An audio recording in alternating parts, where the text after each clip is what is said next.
Olá, queridos entusiastas do Multiverso Geek.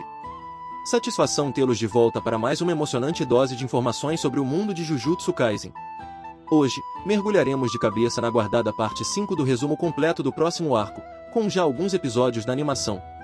Se está ansioso demais para esperar a adaptação ou simplesmente acompanhou as outras partes do nosso resumo e quer descobrir o que vai acontecer, então, sem mais enrolação, vamos começar! Após Toji matar Dagon, ele agarra Megumi e o leva para outro local em alta velocidade. Megumi não conseguiu perceber que foi levado até chegar no local. Maki tenta ir até onde Megumi foi levado, mas é surpreendida quando Jugo aparece atrás dela. No primeiro momento, Jugo não se importa com os feiticeiros presentes e está mais preocupado com a morte de seu amigo Dagon. Nanami e Naobito ficam surpresos com a chegada de outro inimigo. Jugo, voltando sua atenção para os feiticeiros, consegue atingir facilmente Nanami e Maki. A técnica de Naobito consiste em dividir um segundo em 24 partes, com uma percepção precisa do tempo. Ele era considerado um dos feiticeiros mais rápidos, depois de Satoru Gojo. No entanto, após perder seu braço direito, Jugo conseguiu vencê-lo com apenas um golpe. Jugo sente a presença de Sukuna por perto, mas logo percebe que não é Sukuna, apenas um dos dedos dele. No banheiro, Nanako está alimentando Itadori com o dedo de Sukuna. Jugo chega correndo no banheiro e pergunta a elas quantos dedos deram para Itadori comer, mas Nanako e Mimiko se recusam a contar. Jugo ameaça matá-las, o que faz Mimiko se preparar rapidamente antes de serem atacadas. Depois de lidar com Nanako e Mimiko, Jugo pensa no que o Pseudo-Geto disse sobre como, mesmo que Itadori engula os 20 dedos, Sukuna não tomará o controle do corpo de Itadori, desde que ele coma um dedo por dia. Se ele comer 10 dedos de uma vez, o corpo não aguentará e Sukuna assumirá o controle. Jugo alimenta Itadori com os dedos de Sukuna que ele tinha, calculando que Itadori já comeu 15 dedos do total. Em seguida, Jugo percebe que Mimiko e Nanako ainda estão vivas e parte para matá-las. No entanto, ele percebe que sua mão foi arrancada. Ao olhar para Itadori, ele vê Sukuna despertado e avisa Jugo que ele tem apenas um segundo para sair de perto dele. Nanako e Mimiko sentem a presença de Sukuna, que é completamente diferente de Satoru Gojo. Ele emana uma aura cruel e ameaçadora, capaz de matar a qualquer momento. O medo que sentem diante de Sukuna é avassalador, a ponto de acharem que podem morrer apenas por estar respirando. Sukuna repreende a todos por manterem a cabeça erguida. Nanako e Mimiko se ajoelham levando a cabeça a tocar o chão. Jugo, por impulso, se ajoelha com apenas um joelho. Sukuna lança um golpe que acerta a cabeça de Jugo e pergunta se ele acha correto se ajoelhar com apenas um joelho. Sukuna volta sua atenção para Nanako e Mimiko e pergunta se elas têm algum desejo. Elas pedem para que ele mate um homem vestindo um robe de sacerdote com pontos na testa e liberte Geto. Em um flashback, elas perguntam quem é Satoru Gojo, e Geto responde dizendo que ele era seu melhor amigo, mas eles lutaram e se separaram. Elas preferem que Geto continue morto a vê-lo controlado pelo impostor. Nanako diz que sabe onde está a localização do próximo dedo e que revelará a localização se o Sukuna matar o Pseudo-Geto. Sukuna pede que elas levantem a cabeça, e quando elas o fazem, Sukuna arranca a cabeça de Mimiko. Sukuna pergunta a Nanako se ela realmente achou que poderiam dar ordens a ele por um ou dois dedos. Antes que Mimiko pudesse fazer algo com seu celular, a parte de cima de sua cabeça é arrancada. Sukuna pergunta a Jugo o que ele deseja. Jugo responde que não quer nada, seu objetivo é simplesmente ajudá-lo a reviver completamente. Jugo avisa a Sukuna que Shibuya está cheia dos amigos de Itadori, e que ele pode fazer um pacto com Itadori para tomar completo controle do corpo. Sukuna diz que não precisa disso porque ele tem seus próprios planos. Sukuna então propõe um acordo a Jugo. Se Jugo conseguir desferir um golpe nele, então ele fará o que os espíritos amaldiçoados lhe pedirem. Jugo concorda com o acordo. Em outro lugar, Megumi e Toji continuam sua luta.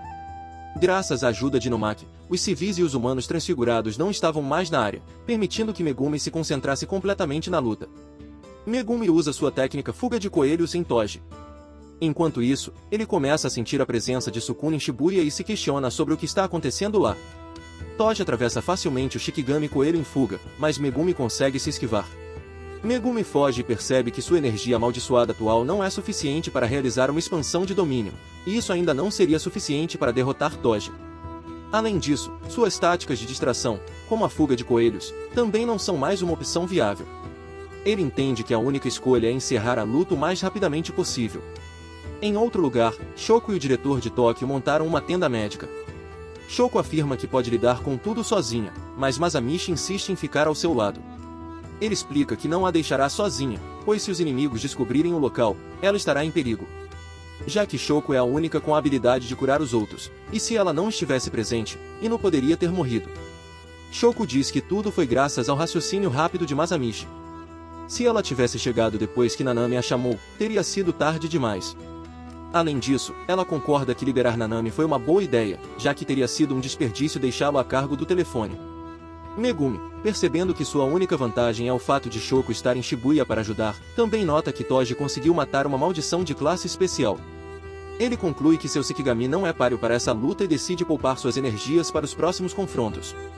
Megumi toma a decisão estratégica de limitar seus ferimentos a algo que Shoko possa curar facilmente, permitindo-lhe retornar à batalha rapidamente. Ele observa que conseguiu restringir as opções de ataque de Toji e percebe que Toji é tão rápido quanto Sukuna, mas sem o uso de energia amaldiçoada, semelhante a Maki. Megumi está ciente da dificuldade em acompanhar os movimentos de Toji, então ele se concentra em prever quais serão os próximos movimentos e quando eles ocorrerão.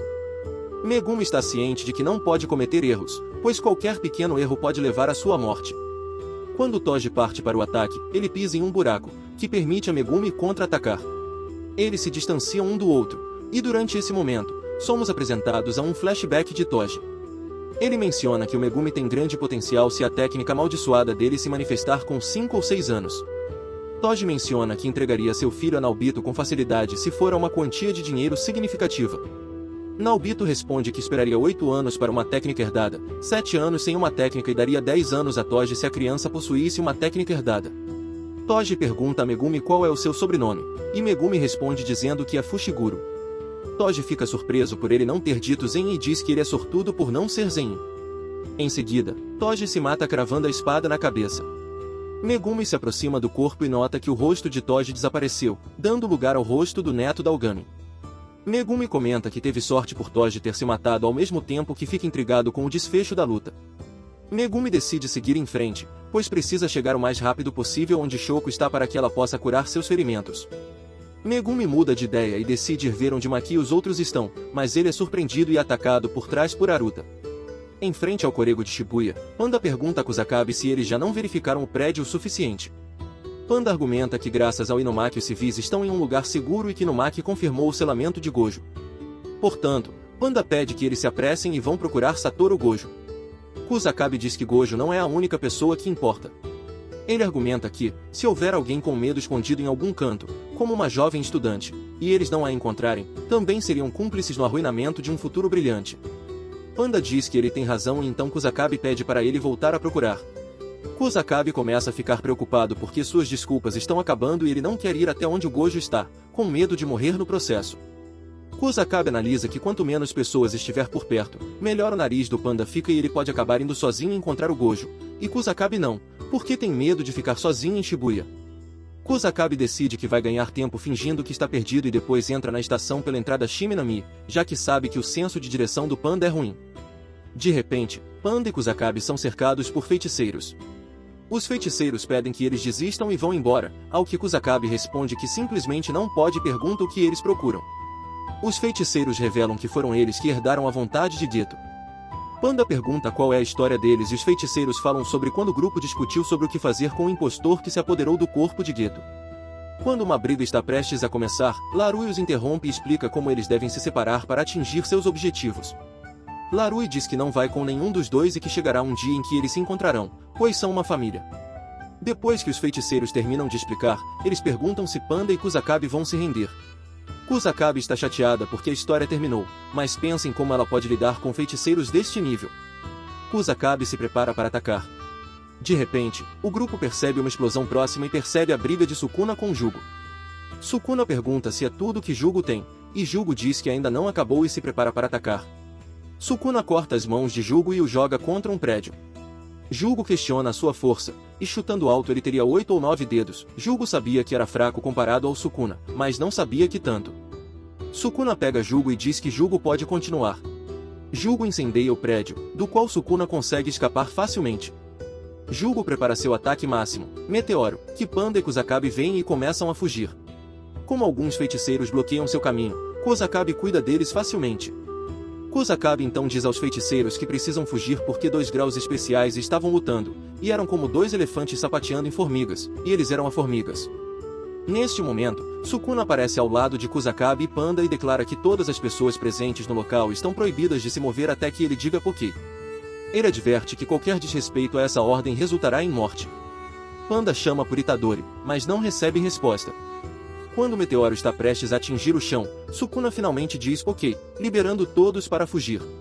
Jugo pensa que nem mesmo Sukuna sairia ileso de seu ataque, mas Sukuna aparece ao lado dele. Sukuna pergunta por que Jugo não usa a expansão de domínio, e Jugo responde dizendo que mesmo usando seu domínio não tem chance contra Sukuna. Sukuna então pergunta se é porque ele perdeu a batalha de domínios para o Gojo. Sukuna diz que não pode desperdiçar seu dia e que vai experimentar a habilidade especial de Jugo.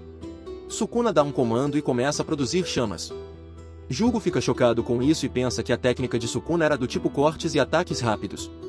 Sukuna diz para Jugo não se preocupar, que ele não vai trapacear divulgando o estilo de habilidade e pede para Jugo se preparar, porque eles vão ter uma luta de estilo fogo contra estilo fogo. Os 2 lutadores se preparam para atacar. Jugo é então morto, e acaba se encontrando com Hanami e Dagon. Ele pede desculpas aos 2, Hanami diz que ainda falta uma rito.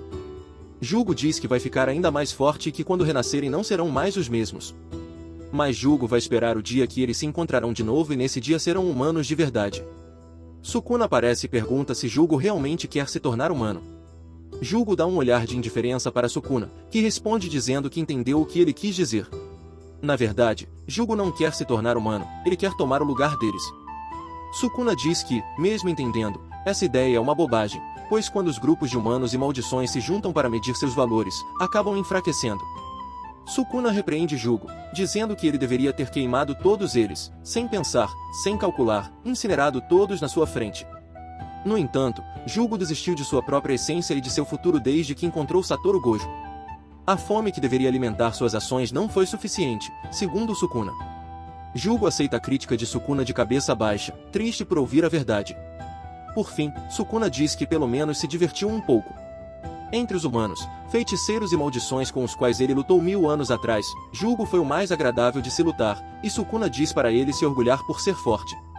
Quando Jugo começa a chorar, se pergunta se o que Sukuna diz é algo que não sabe. Alguém chega atrás de Sukuna, ajoelha-se e o chama pelo nome. Sukuna pergunta quem é e nota que a pessoa é Uraumi. Ele diz que é bom ver o Sukuna depois de tanto tempo. Megumi está tentando fugir de Aruta em outro lugar. Ele começa a explicar como o usuário da técnica das 10 sombras obtém seus Shikigamis. Ele explica que, inicialmente, a técnica das 10 sombras concede 2 cães divinos, e para usar os outros Shikigamis, o feiticeiro e os cães divinos precisam exorcizar juntos os outros Shikigamis. É assim que o feiticeiro ganha mais Shikigamis. Aruta interrompe Megumi e pergunta se ele já terminou a explicação. Ela nota que Megumi é tão forte quanto Nobara e fica surpresa por eles serem tão jovens. Aruta percebe que, mesmo com Megumi quase morrendo, ele não dá abertura para ela atacar, mas com todo o sangramento, ela não precisará fazer nada. Megumi cai repentinamente, mas continua explicando que um Shikigami pode ser exorcizado com várias pessoas. Ele acrescenta que não faz sentido fazer isso, pois o usuário não obterá o Shikigami, e que, para um feiticeiro, o exorcismo é inútil, mas até um exorcismo inútil tem sua função. Megumi se lembra de Gojo perguntando a ele se ele sabe por que as famílias Gojo e Zen estão brigadas. Megumi pergunta se elas estão brigadas há muito tempo. Gojo responde que sim, e ele acha que começou no período Edo ou talvez no Keisho, mas o importante é que os líderes das respectivas famílias mataram um ao outro em uma luta antes da aristocracia. Megumi pergunta quem eram, e Gojo responde dizendo que um deles era um usuário dos 6 olhos, como ele, e o outro era um usuário da técnica das 10 sombras, como Megumi. Gojo pergunta se Megumi entendeu o que ele estava dizendo, e Megumi responde que isso significa que ele pode se tornar mais forte do que Gojo. Aruta menospreza Megumi, perguntando se ele já acabou. Ela sente um tremor e desvia o olhar para os prédios distantes, questionando se é um terremoto. Em seguida, ela ri e pergunta quem é o exibido que está causando tudo isso. Megumi explica que pode invocar os Shikigamis quando quiser, mas só pode exorcizá-los após invocá-los. Aruta sente uma quantidade imensa de energia amaldiçoada crescendo. Megumi diz que nenhum usuário da técnica das 10 sombras conseguiu exorcizar esse Shikigami antes, e começa a invocação. Aruta percebe e tenta impedi-lo, mas Megumi consegue invocar o Shikigami, a espada divergente de 8 empunhaduras, Silas Marrogara, o general divino. Aruta percebe que Megumi começou um ritual e a forçou a participar, agora ela tinha que lutar contra o General Divino. Megumi diz que ele irá primeiro, e Mahogar acerta um golpe em Megumi, para grande choque de Aruta. Sukuna percebe que algo poderoso foi convocado e diz a Uraumi que ele tem algo para fazer. Sukuna diz que não demorará muito até que ele esteja completamente livre e que Uraumi não deve negligenciar seus preparativos. Sukuna então sai, e Uraumi diz que eles vão esperar por eles. Chegamos ao fim da parte 5 do nosso resumo do arco de Shibuya. Com Megumi invocando o General Divino para lutar contra Aruta e se sacrificando no processo. Se gostou do resumo e quer ficar por dentro do que vai acontecer ainda no arco de Shibuya, se Aruta vai vencer e o que o Sukuna vai fazer. Então, inscreva-se no canal para não perder nenhum detalhe do que está por vir. Não se esqueça de deixar o seu like e compartilhar seus pensamentos nos comentários abaixo. Muito obrigado por acompanhar o Multiverso Geek e até a próxima!